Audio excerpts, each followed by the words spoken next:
আসসালামু আলাইকুম। সেনাবাহিনীর অভ্যন্তরে ফ্যাসিবাদের দূষণ আছে।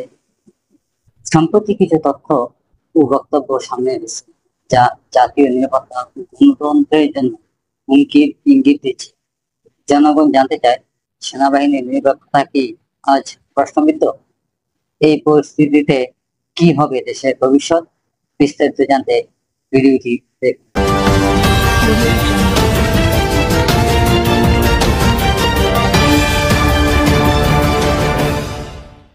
বাথরুমের মধ্যে আমাদের নেতাকর্মীরা আশ্রয় নিয়েছে।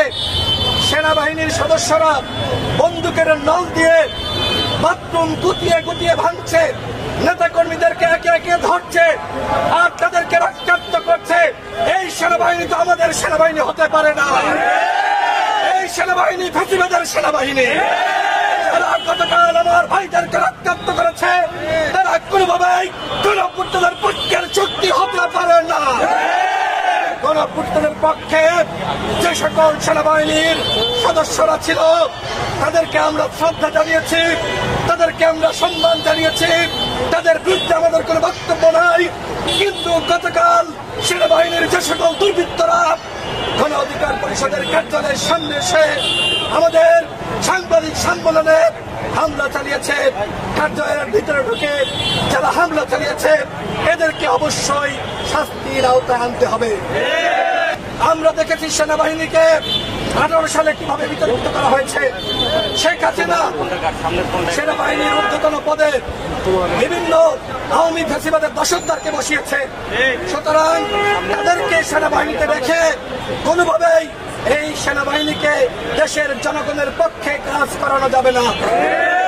সেনাপ্রধানকে বলবো, আপনি সেনাবাহিনীর মধ্যে যারা ফ্যাসিবাদের দশক আছে তাদেরকে ওই জিয়াউল আহসানের মতন চাকরিচ্যুত করুন। জনগণের কাছে আপনি তাদের নাম প্রকাশ করুন।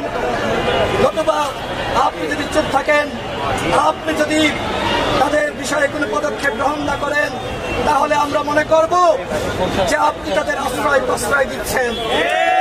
আমরা সবসময় সেনাবাহিনীর প্রতি আমাদের উদারতা, আমাদের শ্রদ্ধা, আমাদের ভক্তি ভালোবাসা ছিল এবং থাকবে। আমার নিজের পরিবারেও সেনাবাহিনীর সদস্য রয়েছে, আমার অসংখ্য আত্মীয় স্বজন সেনাবাহিনীতে রয়েছে। শুধু আমার না, আমাদের প্রত্যেকের পরিবারে সেনাবাহিনীর সদস্য রয়েছে। সেই সেনাবাহিনী কলুষিত হোক, সেনাবাহিনী বিতর্কিত হোক, আমরা তো সেইটা চাইতে পারি না। আর সেই বাহিনী ফ্যাসিবাদের পক্ষে অবস্থান নিয়ে, জাতীয় পার্টির পক্ষে অবস্থান নিয়ে আজকে আমাদেরকে হামলা করবে, সেনাবাহিনীর বিবৃতি আমরা প্রত্যাখ্যান করেছি। এবং এরপরেও সেনাবাহিনীর ঊর্ধ্বতন কর্মকর্তার সাথে আমাদের যোগাযোগ হয়েছে, তারা আমাদের সাথে কথা বলেছেন। আমি তাদেরকে স্পষ্টভাবে বলেছি, এই ঘটনার সাথে যারা জড়িত তাদেরকে অবশ্যই ব্যবস্থা নিতে হবে। আমাদের উপর কিন্তু সেনাবাহিনী হামলা চালিয়েছে, পুলিশ বাহিনী হামলা চালিয়েছে। লাল শার্ট পরিহিত যে ব্যক্তি, সে সম্রাটের উপর হামলা করেছে, নুরুল আকবরের উপর নয়। নুরুল আকবরের উপর সেনাবাহিনীর কতিপয় দুষ্কৃতিকারী